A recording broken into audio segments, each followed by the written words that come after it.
money been broke, I've been high, I've been low, I done pimped it, been hoe, I done prayed and been prayed on. I started listening to, and I think I'm almost finished with it, but sometimes at the gym I'll just listen to podcasts. I listened to a podcast while I ran today, all 5 miles. Yeah. I listened to, what did you listen to? Not Sam. Talk about wrestling. Oh, okay. I listened to Jelly Roll on Jay Shetty. I saw that. I saw clips Oh, of that. dude, it was so good. And like, I don't know, the more and more, like, I've really grown to like his music a lot too. Mm-hmm. But it was all about like forgiving yourself and shame and guilt, and just the way that he openly talks about like his younger self and forgiving that person and like finding peace in stuff like that. Because I kind of like always find myself trying to deal with that. And he's someone who had, I think it was a felony, and he went to prison for 3 years when he was like a teenager. And if he can get to a place where it's like, oh, I can forgive myself for that, for armed robbery, I think it was what they said it was. Like, I can forgive myself for maybe saying things or doing things that were because I was a kid. Yeah. You know? Yeah. And I think that translates into, you can shorten that up and forgive yourself in a shorter amount of time if you start working on that stuff. Because I was just like, it's weird how sometimes for like the last couple of days I've just been feeling like today, I swear to God, before I looked at my phone, I said, it's 42 degrees outside. And I opened up my phone, it was 42 degrees. I was like, it just felt like 42. And like, it's just like, I think it was in Breaking the Habit of Being Yourself where they talked about when you start noticing those coincidences. And they're like signs from the universe that you're doing the right thing. Yeah. I just said it to you when we were setting up 111. That number pops We keep up for seeing me them, yeah. all the time, especially Yeah. when we're doing stuff related to the podcast. I believe in stuff like that. I'm big on spirituality, so it's definitely something that I lean into. I always kind of look for those signs. There's a house that I go past that's 444 every single day on my walk, and like I don't have to notice it, but I just always kind of look up, and it's like when I'm looking at that mailbox, you know what I mean? Like, yeah, it's like one of those things that like brings me to the present, that kind of gets me centered when I'm starting my day like that, you know? Nice. I like that. Yeah. You are what you tell yourself. So if you just like tell yourself that things are lining up in the right way and you take it as a sign that, or you can, you know, if you're looking for signs that you're not on the right path, then that's what you'll find. Yeah. Right. I like how your positive energy today coming into the podcast. Yeah. It's like, it's refreshing because it's not always like that. I mean, like, you're human, so like it's expected, but like you have been going through a lot lately. And I think to see you starting to come here with that kind of like upbeat, positive energy is a sign of like, everything you're doing is kind of aligning yourself with where you want to be, you know? Yeah, it's starting to make sense, and it's not all figured out right now, but it's, I think, just holding yourself accountable. I think I worry all the time about holding other people accountable, and you do a great job of keeping me accountable, and like, but I think ultimately the answer is within yourself. Yeah. And with things like that, being able to say, this is what I have control of. I can go do this. I can go have this conversation. I can take steps that make me better because of maybe the fucked up stuff that happens in your past that you tend to snowball on. And as the years go by and you don't deal with it, I think it becomes more and more like the longer you let that go, the more you can convince yourself that like you're a bad person, or that that's the only definition of what you are. Yeah, that's your reality. I think we talked about it before. I think a lot of the work that we're doing is kind of coming back to like being who you are at like the level of your soul, you know? Authenticity. Getting aligned with who you really are. And I think we've both been doing a lot of work to kind of find that and then get on that path and try and stay to that path, you know? It's a lot about consistency, and I think it's really starting to show for both of us in different ways, like the power of persevering on this and kind of fighting back against like, why do I have these instincts and why do I have these reactions, and trying to figure out how to deal with them and become a better person by working through it and figuring it out, how to approach it moving forward. And a lot of that is dealing with stuff that's been ingrained in you for sometimes years, and even more to that, like generations. And like, it comes down to like your family and how long something like that has been passed along. Yeah. And looking at what's happened to you and being like, it's not everything is my fault, but it's my responsibility today and going into the future to learn from that and try to break free from that. yeah. Right? Would you say? There's no more holding on to it. It's like it's seeing the door and like walking through it instead of being afraid to like, just it's closed, I'm just going to leave it closed. You know what I mean? Mm-hmm. Working on stuff that sometimes can be super difficult, especially depending on the person and what it is. Like, it's different for everybody. But when you work on those harder things, when you have that moment, can I ask how you felt last night after you had that conversation? Like, what was the sensation in your body, like the feeling that you had? I just felt lighter. Right? Yeah, it felt like, we talk all the time about stuff being stored in your body and how over time it can feel bigger and bigger. And you let go of that, I at least let go of some of it. I think that there's always more work to be done. It doesn't get solved. But we talk about how like these little habits of kind of like bettering yourself kind of eventually lead you to these moments where you say, okay, like I'm taking the right steps, but I know I can't move forward until I deal with, in my case, it's my relationship with my mom, but whatever it is that is holding you back, or that you're scared of what's going to happen if you deal with it. And I say that as somebody who has dealt with that for years and years. And I also don't say that everything is completely solved, but I think that answer is always within you. And I think it always knew it was within me, that I just had to have like a conversation. And like part of that was forgiving myself for just like being a confused young kid, and even, young adult in terms of like my 20s. And a part of you thinks that like somebody would look at you differently because you've made X and Y choices. It's just ridiculous, especially when you look at people who have always unconditionally been there. Mm-hmm. So it does. I think when the moment's right. I'm not just going to say like hop into that, but I'm just starting to find out that when you do those little things, eventually you're just like, damn, okay, I'm taking care of X, Y, and Z, and now, but that sensation is still there, so I have to take that on in order to make the next step in my life if I want to not repeat that. Mm-hmm. I think it's breaking a habit, kind of. Sometimes it's not from you. Like, we had a conversation before about how the way that you perceive something can be something that's ingrained in you from maybe your parents or your other family members, and it's the way that you kind of perceive reality because of that.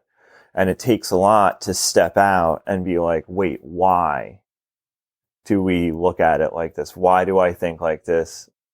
Like, and to make a change, because you can see that looking at it that way is not actually benefiting you. It's just something that's instinctually been put into you because that's how you were raised, or that was what you were raised around. And it makes it, just taking that step to confront it and being like, wait, why? I think is a huge, huge win in itself. Because I think, especially when it's deep-rooted stuff from that built up when you were younger, and then, like I said, just kind of snowballs. For like me, in my experience, it's always been like, we talk a lot about being open here and just being honest and like having conversations and not like talking about your feelings and actually talking about how you feel and why you feel that way and like why it bothers you when something happens. And like, for me, I can't say that any of the other men in my family have ever sat down and been like, wait, why are we always angry all the time? Like, why, what are we mad about? Like, why do we have these split reactions where like something goes wrong and you immediately get frustrated or angry right away? And I mean, I'm not perfect at it. I had plenty of growth to go on that. But like, I'm aware that like, I see it in my family and around me, like from the people directly related to me, like how frustration and anger like builds up in the men so quickly. And I feel like me being the first one to step out and be like, why are we like this? Like, can we not?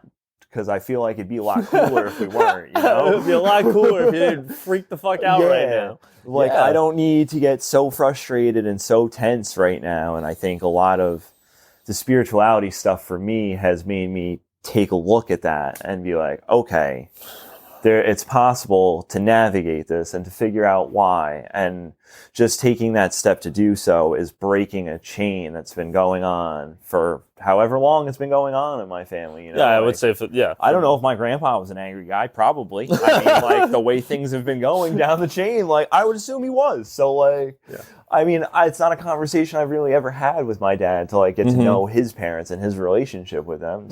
Something I'd love to do. Eventually, I'll get to that point where I can sit down and talk to him about stuff like that. Yeah. But, I mean, like, it's just stepping out and being like, wait, I feel like I have feelings about this and I should probably talk about them or figure out why I feel like that. And it's huge that you did that with your mom because you stepped out and you're like, your situation's different than mine, but you know what I mean? Like, it's trying to of course, get into the root of something. Like, it's just like looking beyond your like tendencies that you've had since you were like conscious of yourself.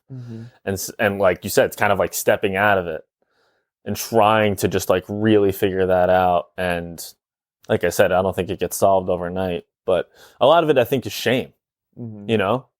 Right? Yeah, absolutely, dude. Like, and shame is such a poor motivator in terms of making you a better person. Like, shame wants you to be down and depressed and like, you ain't shit. You know, like, and regardless of what it is, you know, this obviously levels to that kind of trauma and your family situation and just like choices that were out of your control that as an adult, if you don't want to carry that on, because I certainly don't. Yeah. I want to, you know, like, I know myself enough to know that like there are things that I want to do that weren't a part of my upbringing. And that's stuff that I didn't give to myself, and that's stuff that also the people who were close to me maybe dropped the ball on. But all of our parents are human, you know? And just giving grace. And I think part of forgiving yourself is forgiving those choices that were out of your control, that were maybe up to your mom or your dad or your siblings or your grandparents, or like you said, going back in terms of like things like anger and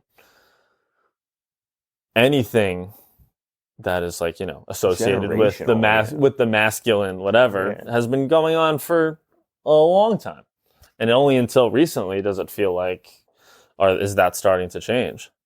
But we certainly grew up in the time where it wasn't as acceptable as it is now.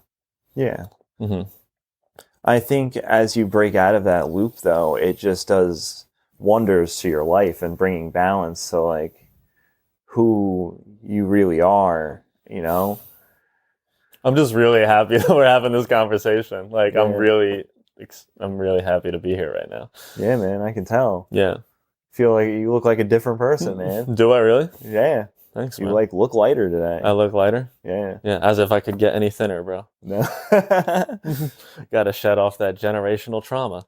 Yeah, exactly. But the growth and the practicing of continuing to do that just leads you to being just such a better person. Because it's not just about being a man and being masculine and all the shit that goes with that. It's also about balance, and that's the feminine side of things too. Like, you have to have sympathy. Yeah, like, being sensitive. Yeah, like I was a super, and I know you were too, super sensitive kid and into being a young adult. Yeah. You know, and as a guy, that's not always the most accepted thing. Yeah.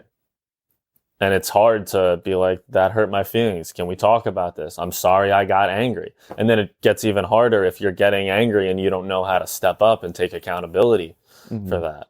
And it's like, that's not the kind of husband or father or friend that I want to be. No fucking way. Absolutely not. And like you said, like giving yourself grace that you're human, and then giving the same grace that like I would give you as a human to your mom, your dad, your siblings. Like I said, the people who shaped you as a person that you didn't have control over. And that's okay. Yeah. And you can take this, you know, not everything. And I think that what I've noticed too is that I really, when you look at that kind of like shadow part of yourself or past, you notice all those other good things that were there too. Where it's like, you can never call it like a failure. Everything is like multi-sided or multi-dimensional. Yeah. It's all connected, dude. Everything's connected. No, but just that like not everything has to be good or bad. Yeah, absolutely. And that like it doesn't have to be, oh, I came from a broken home. I came from a broken home, but my parents loved the shit out of me and were there for me in so many ways. And I think that when you don't deal with that negative stuff, you also forget about the good stuff that was there, and it's hard to connect and like really get there. And it doesn't have to be your relationship with your parents or anything that happens to you where that like shame is so close to anger, you know? Me and you have both struggled with our tempers. Yeah, for sure. Oh, for sure. I've ruined relationships and ruined family functions as well.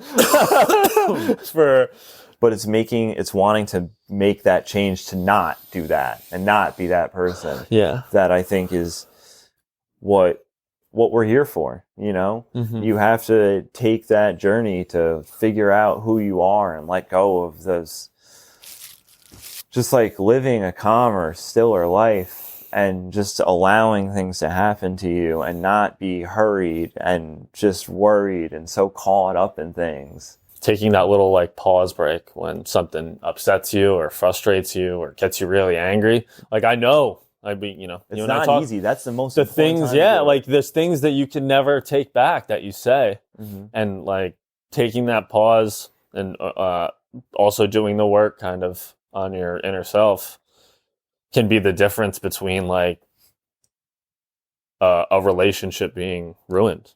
Yeah. And that's a hard thing to face, but it's also a hard thing to face if you don't look at it and then say like, I don't want to do that anymore. Like that sucks. Like, you know, like who wants to always be the person who's always apologizing? Yeah. You know, you need to step up when things are wrong or you fucked up, but I don't want to be that person I want to do the right thing. I don't want to be that person who's always like sorry for what I said when I was angry. Yeah. I feel a lot of that too. And sometimes like, especially in my relationship, like I always make sure I catch everything. If I feel like I said something that might have been out of line or like I should just like, because I feel it immediately. We talk about it all the time because I sent her, I'll show it to you too because it's a really good video, but it's a video of Robert Downey Jr. and he's talking about how like that predetermined voice in your head that is very negative. They call it the ego, call it whatever you want, but that voice that's always just like self-pity and it goes into self-doubt and then like beating yourself up. Like it takes a lot of work and time to be able to notice that voice and know it's not truly who you are. And then it takes more time to be like, okay, now that I'm aware of it, I'm trying not to listen to it and I'm trying to change the way that I'm thinking. But it's there and it's like we talked about, like it can be, you don't know how long it's been going on for. It's just predetermined and sometimes you feel that way.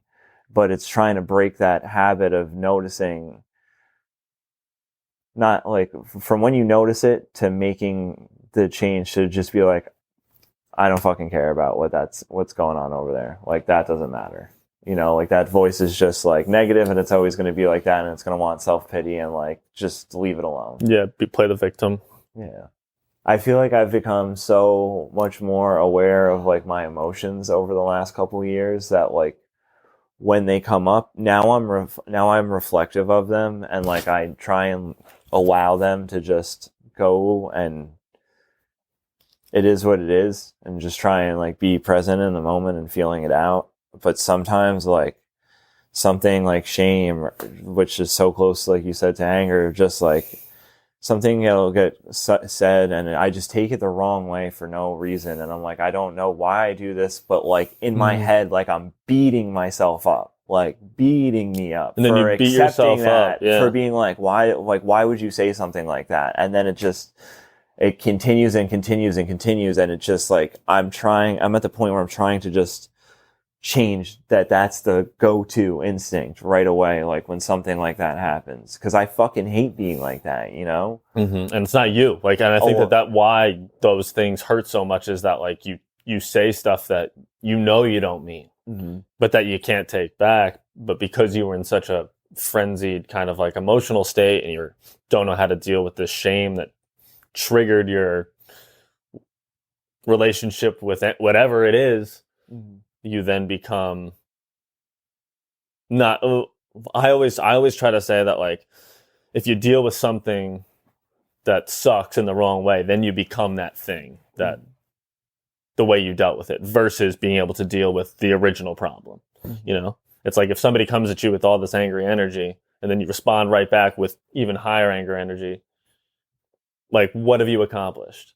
Yeah. And now you're the bad guy too. We are how we react to those things, whether we like it or not.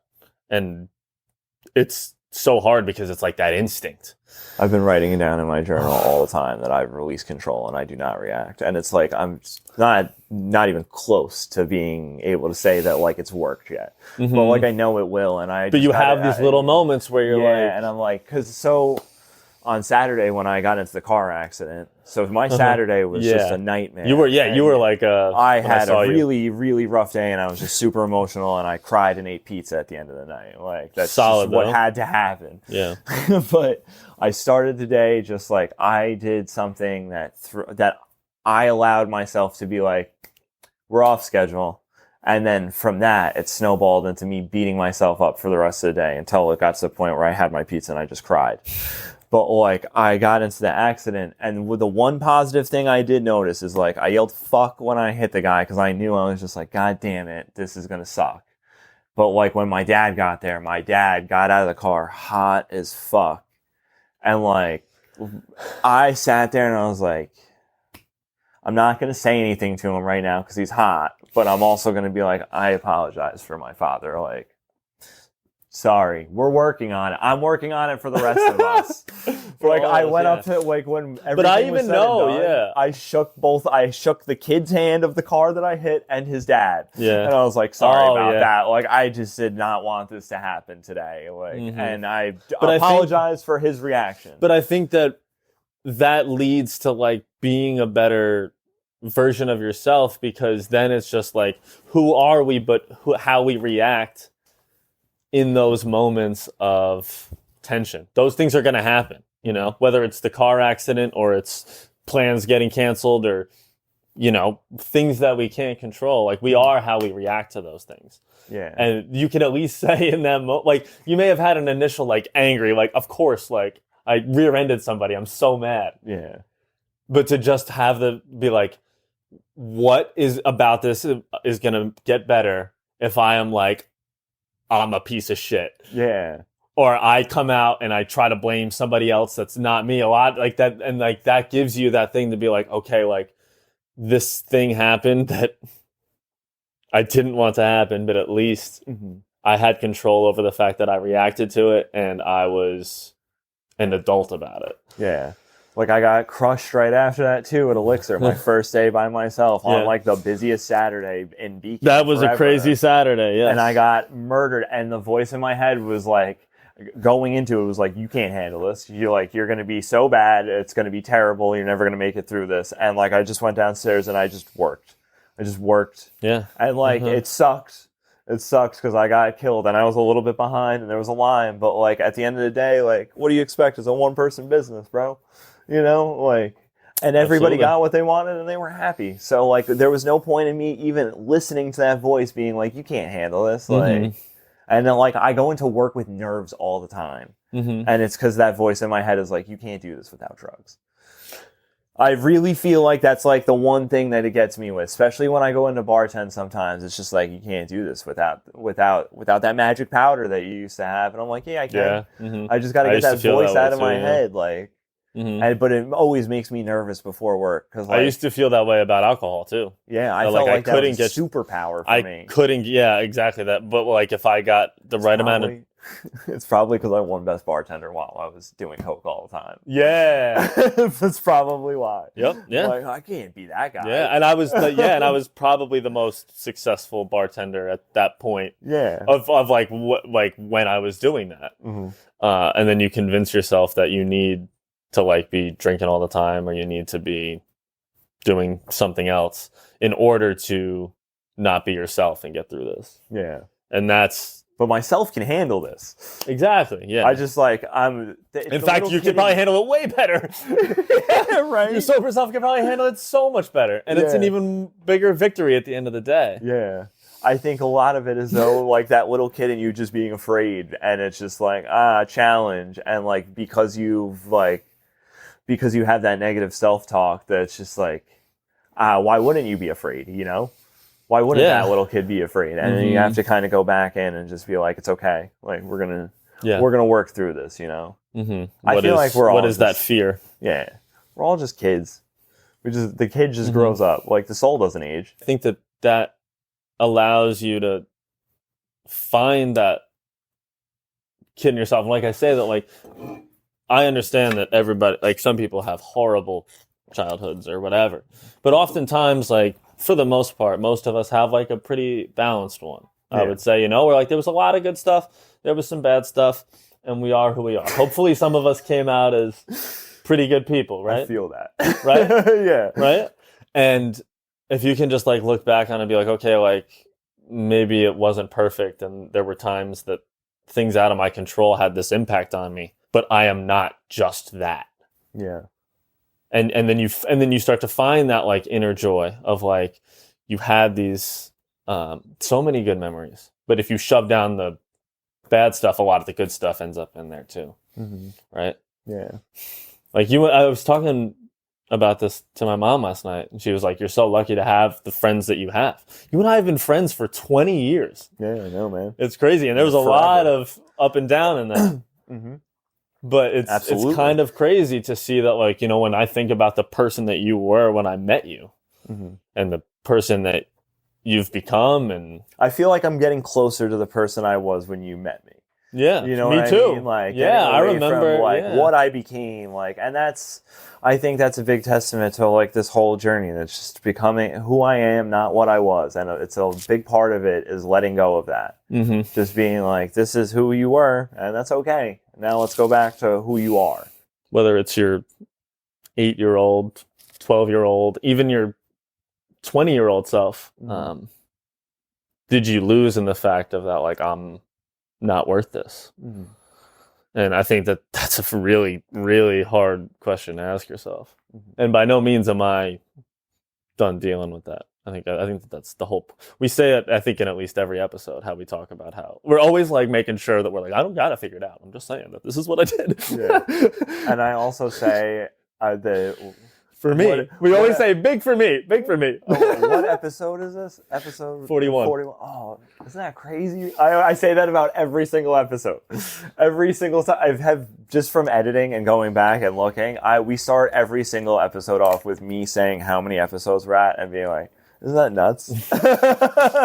Every single one. I'm sure you've noticed it from editing. It's a miracle that this happens every time. I can't believe it, man. Yeah, I just can't believe that. Well, but I think that sometimes what I think about is that, like, I can't believe that I've stuck with this for this long, and I'm proud of myself for what we've done.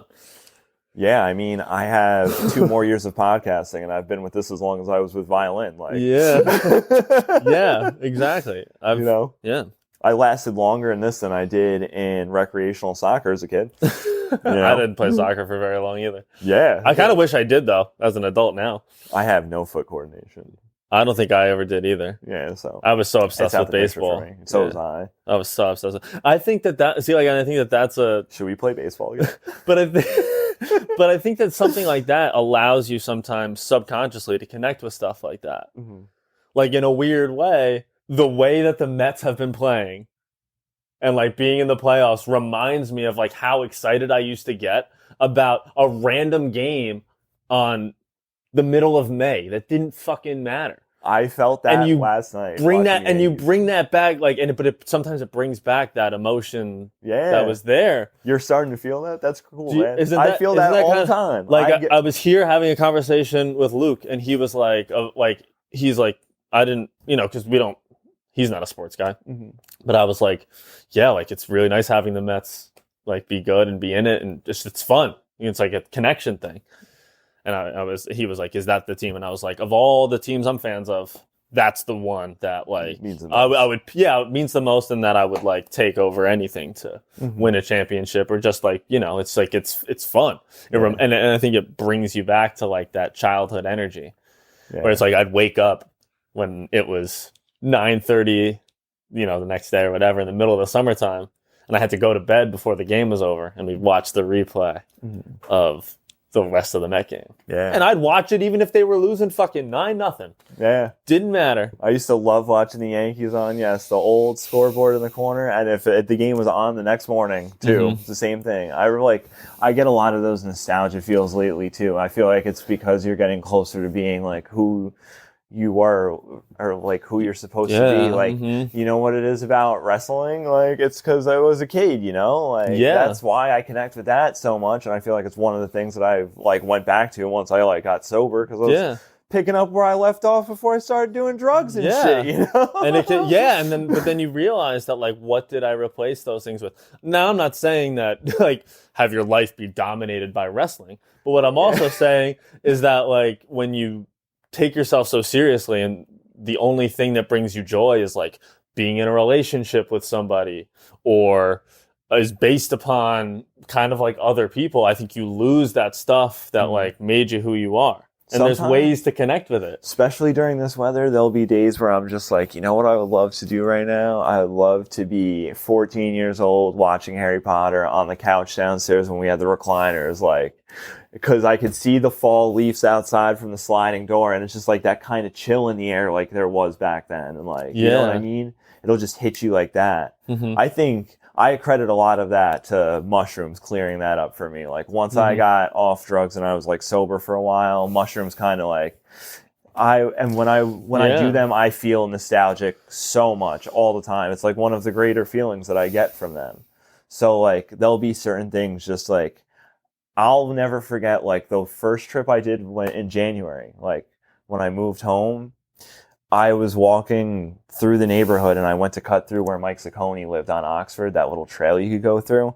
And clear as day, I walked through there and I could smell Primo's pizza, like pepperoni pizza. And it just made me think of the taste of like a Coke can. Like when we would ride our bikes down to Primo's, he'd give us a special because we were kids. It'd be like $3.50 for a slice, 2 garlic knots, and a can of soda. Yeah. And like it just made me, it just immediately, that's all I could think of. Mm-hmm. And like I get those moments from certain things now all the time. Like, but do you find that like when you were struggling a little bit more and shoving that down, that didn't happen? Yeah, never. And I even think about stuff like that where I'm like, sometimes it's like you've tricked yourself into forgetting a lot of stuff. Yeah, the good things. And I think about like what like you talk about sitting and watching Harry Potter or whatever. One of the things that like I just loved, and I think it's where I fell in love with movies, was it's a day like that where it's the weekend or whatever. Friday nights, man. And you're just trying, it could be Friday night, but for me it was like during the day specifically.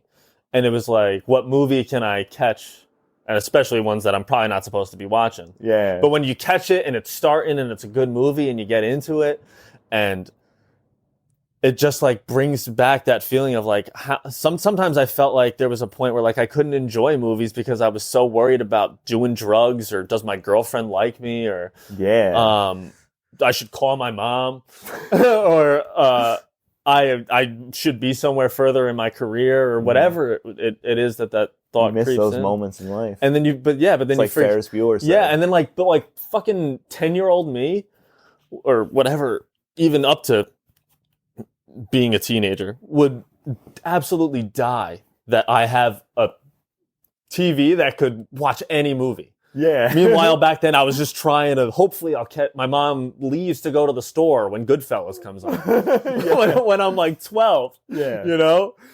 And like you have that right in front of you, and even more so, there's a movie theater that's in the corner. You know what I mean? You can connect back to those things, and I think it's just like so hard to do that if you're shoving down the person that. Because of you the bad really things. are, because of just like whatever percentage of it that when you shove it down, it becomes all bad, because then like you lose You're just creating stuff. blockages. Like I remember a time where I did mushrooms, and it was during COVID. And funny enough, like I tested positive for COVID the next day. I don't know if I've ever told you this story. Maybe. We were still like talking at the beginning of COVID, because you called me on my birthday, and that was during COVID. Yeah, but it was like right before that summer that I came back, that spring that I came back to Rivergrove. So I don't think you and I were, and I did a bunch of them, and I went and sat in my room. Oh, you told me you've told me this story before. We weren't talking then though. I'm not sure if I've told this story on the podcast. If I have, comment pineapples. I sat in my room. I watched Pacific Rim. I had a playlist. I knew that I was going to do it. And the only reason that I had the time to do it was because it was during COVID. My roommate had COVID. And I couldn't go anywhere either. So I was like, I know that for the next 3 days, I can't go anywhere anyway. So I've got this day tomorrow that I can do this. And what I ended up doing was, I remember almost like waking up during the trip of doing it. And I'm looking through old like family photos, like the albums, like the physical like film. And I'm just crying. And I find this picture of, because my mom used to take pictures of everything. And I wonder, like, oh, where did it come from that you want to do this? Like, well, and there's a picture of her in like the middle of our cul-de-sac. I have it on my phone. I'll show it to you, or maybe I'll throw it in the episode and you can see the picture of her like in the cul-de-sac where I grew up, holding like an old school video camera. And I'm just like,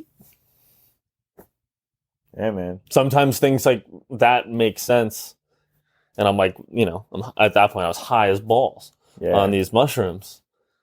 But then you just kind of like wait, and you're like, oh, they told you a long time ago. Yeah. And you can kind of just trace that back. And I think that sometimes you think that having one conversation or one big bang moment is going to make you feel like, now I've solved it all. But really, it's just like you're taking little steps, you're being consistent, and you're putting in that work. And you can't be afraid of having those conversations with people. Mm-hmm. You and I both know that. Yeah, absolutely. Even when like you and I have to have conversations about stuff. Yeah. How does it grow? How does it get any better? It's a lot to take in. Yeah. That's one thing that I want to talk about, though, on this podcast for sure, is that the other night I watched this movie. I believe it's pronounced Die, but if it's not... Again, we've struck gold. Oh, yeah? We did this last week on the episode to just what we were talking about. Mm-hmm. Resistance has no strength of its own. Every ounce of its juice it possesses comes from us. We feed it with power by our fear of it. Master that fear and we conquer resistance. Yeah, I think I had like a moment like that watching this. I watched this movie Die, which it's directed by, I think the guy's name is Sean Wang. Mm-hmm. Is this the movie we were talking about yesterday? Yesterday, yeah. Okay. That kind of, in a way, definitely most certainly influenced. Oh, you going to talk to your mom? Yeah, and just in general, thinking about your feelings and being a young boy. Mm-hmm. And that's what I appreciate. You talked about like the old Yankee scoreboard. Mm-hmm. It was like screenshots of like MySpace, Top 8, the old YouTube, Instant Messenger, all that stuff. Really nostalgic. Mm-hmm. And then like skateboarding was big, and emo music, like Paramore and stuff. Oh, dude, I love that. I fall into those playlists sometimes, and I'm just like, wow, yo, high school was so like junior high was dope. Yeah, and it maybe gives you this nostalgic feeling, but such a great movie. I can't say enough good things about it. It's really at its core about his relationship with his mom, and that's like you're reconnecting with that kid energy and that person that you were before, like all this, these things happen to you that you, whether, like I said, it's relationships, it's addiction. Sometimes it's the way that you're dealing with your emotions. Mm-hmm. The way you're not dealing with what's actually been bothering you. Precisely. And you become addicted to that stuff. You become addicted to the definition of yourself being making a bunch of money, or how popular am I, or how drunk did I get last night, instead of and I'm not saying that you can't find new hobbies as an adult, but sometimes it doesn't hurt you to just like revisit those things. And it's hard to have fun sometimes, it's hard to tap into that energy of that's like your soul, where you came from, instead of like going to those temporary kind of like, I guess I'll call them frivolous things. Yeah. That don't have kind of eternal meaning.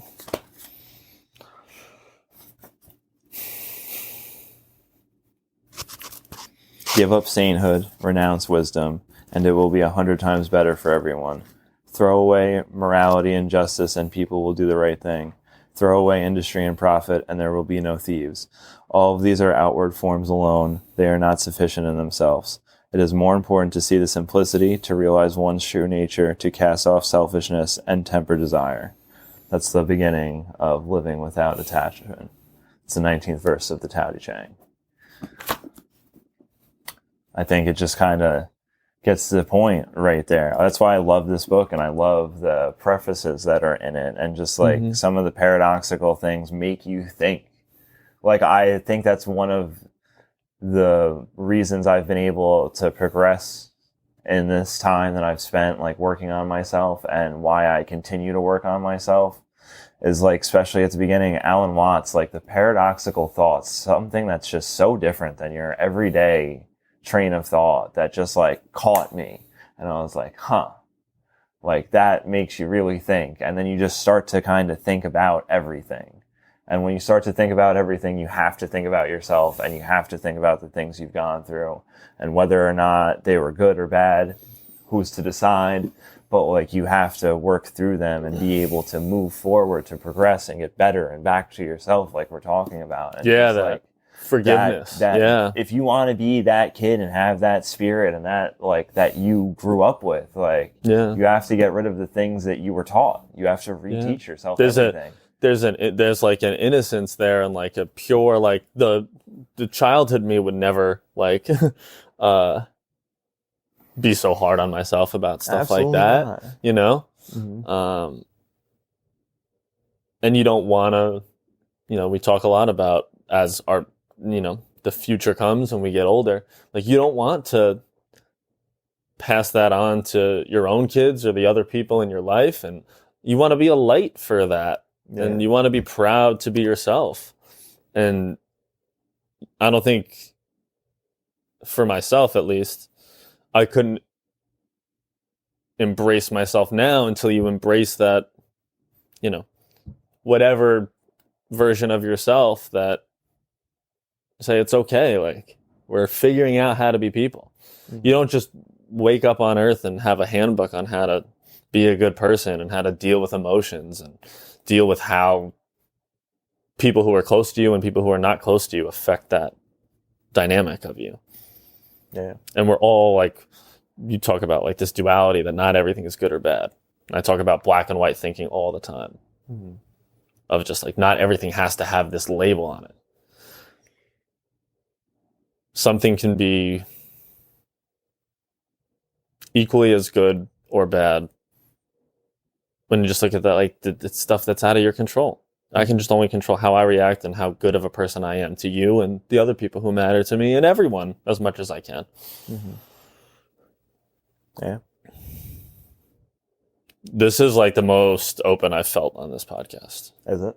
I really feel that way, yeah. I feel that from you. Or at least since we did that episode where you interviewed me and you were like, I know how to make this motherfucker cry. Yeah. Yeah. But crying's okay. Exactly, man. Yeah. Exactly. I cried on Saturday night. I cried last night. I've been like I said, I feel like I've been crying for the last like 5 days on and off.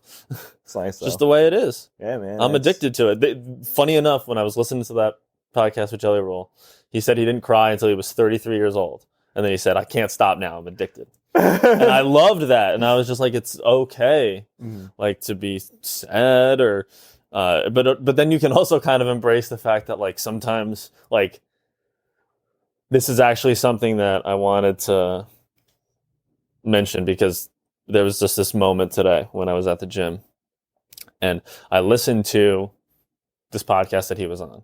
And I just very much identified with, like, the shame and the guilt stuff, despite the fact that, like, I was probably a way better behaved kid than he ever was. I didn't have any felonies, and I still don't. Fingers crossed in the future. But then I put on some of his music, and I think you would most certainly identify with this song very much. The name of the song is called Winning Streak. And it's about, like, specifically recovery. But the point of the song is he's saying that, like, somebody said to him when he went to rehab, like, nobody shows up here on a winning streak. Everybody here is defeated when they, you don't, and I think that you can apply that to, certainly you and I have both struggled with addiction. But to me today, it resonated with me on just the level of, you can't show up as your best self until you admit that, like, at one point I was defeated, but I can step back up and I can deal with that stuff. And, like, you can't build that positive whatever until you just identify with the fact that, like, I'm here and I'm taking the step to be better. And whether that's drugs, alcohol, family stuff, anything, any type of trauma. Yeah. All the trauma. And, like, I was literally running on the treadmill. Like, running's the best time, dude. I cry all the time when I'm running. And I think one or two came out because it's just like admitting to yourself that I'm tired of being this way. And you can't move on until you admit that that's a part of you. The runner's high will get you there, man. Yeah, but and I had never heard the song before. I just, like, put his music on because I was, like, really feeling in tune. And I was like, that was what the universe was telling me to do. And I just had this, like, moment, like, sweating my ass off of just being like, you're showing up and you're here and you're doing the work. And it may have been a while since your big win but you can't, you're doing the work to try to get through it and accept it and take accountability.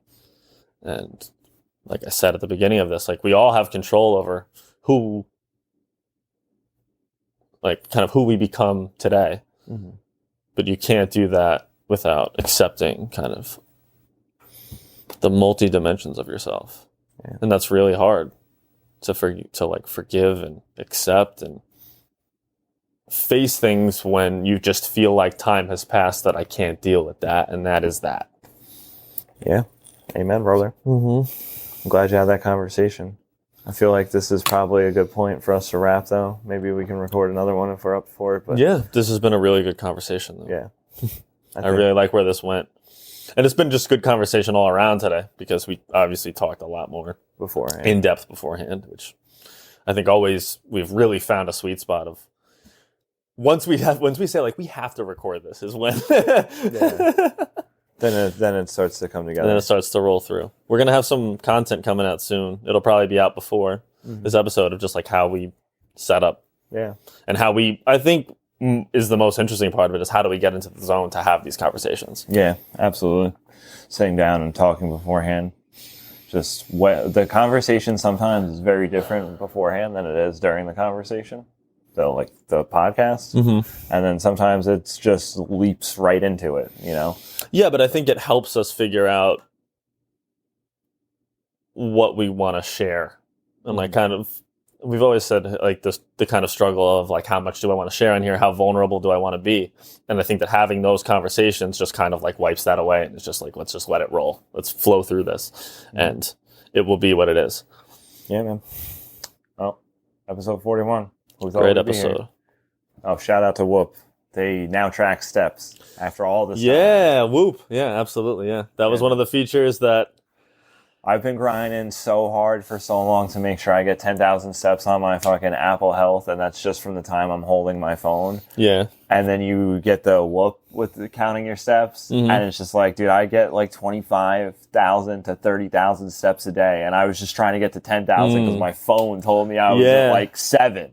But that's a cool function because like they're always looking for feedback, right? Like I know you don't run on the treadmill often, but that's what I've been doing because it's just like at the gym. That would be an interesting feature to add. Would be like I'm running on a treadmill. And then you can input the distance afterward because I just put my phone up because I don't want anything in my pockets. Yeah. And I go for a run and it says I ran. I'm sure the steps get tracked, but it says I did no distance. Yeah.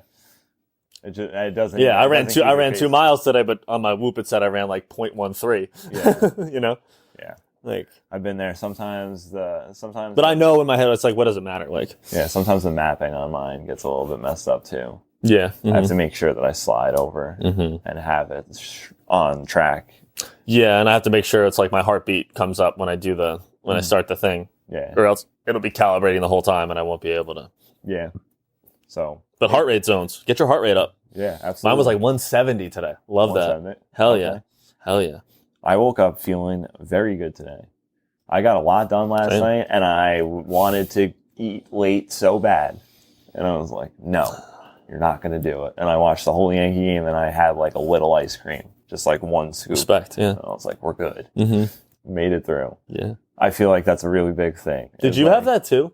When you when you stopped drinking? Because like, it's not as bad now, but like I had like, as soon as I got sober, for like the first month, I was like addicted to any type of sweets. And like that happens. Eating all the time. Yeah. That happens. Yeah. It's like because I was just curious if it happened to you. Yeah. I figured I was like, oh, it's just like I feel like I've always been very addicted to ice cream. But I love eating, I'm working on now is now that I don't smoke and I don't drink and I don't do drugs. The next thing that I need to get out is I feel like the most powerful form of self-discipline is what you actually put into your body. And if I can stop myself from being like, we're going to have this pint of ice cream every fucking night from Stewart's, 1, you'll save money, and 2, be a lot healthier on the inside. Because a lot of the stuff that I do, I feel like I do eat very clean most of the time, especially with Desiree, because like that's how she is. Yeah. But like cutting out the stuff that I eat late at night.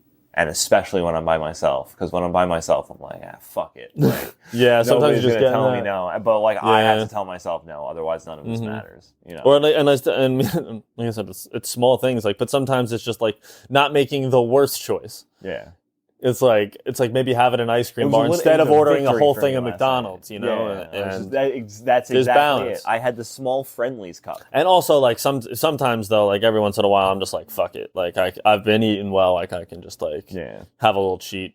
But like you don't have to take it to like the extreme. It's all a balance. Yeah, I always say it's the same thing with going to the gym or whatever. It's just like it's not how you are like every single day. It's like how you bounce back. I do what Whoop tells me to do now. Now that it shows you the daily outlook at the beginning of the day, I'm like, if I only have to run for 30 minutes, I'm only going to run for 30 minutes. But it's like you can miss 2 days at the gym, but then like that adds up, and like then you're all of a sudden you're at 2 weeks. Or you can, like I said, maybe you can eat a day or two in a row, not so great, but you can always like make the choice today to be a little bit better. And it's not rocket science, but it's also like find that small win. I think Whoop is really good at helping find the small wins. Yeah. You can look at like on a day where I go like, I ran before and after my workout. Oh. Or if I didn't go in the sauna, but like but then like to see it is like sometimes like, especially people with like ADD or if you struggle with just looking at your self-achievement, I can be like, no, I did. Like I went and I lifted weights for 45 minutes. I went and I ran on the treadmill for 20 minutes.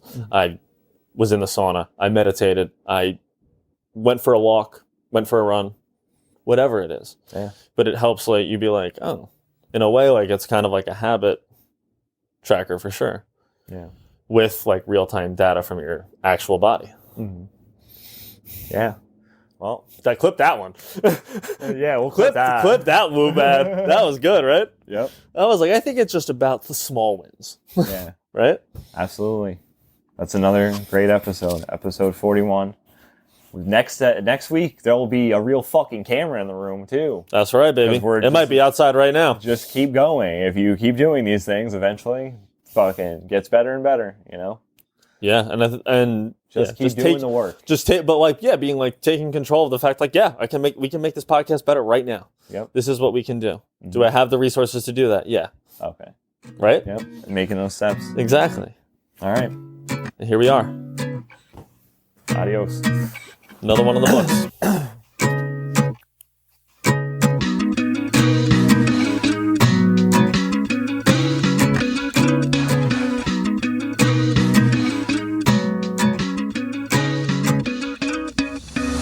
All that glitters ain't gold. I had money, been broke. I've been high, I've been low. I done pimped it, been hoe. I done prayed and been prayed on. I fell off and I stayed on. I've been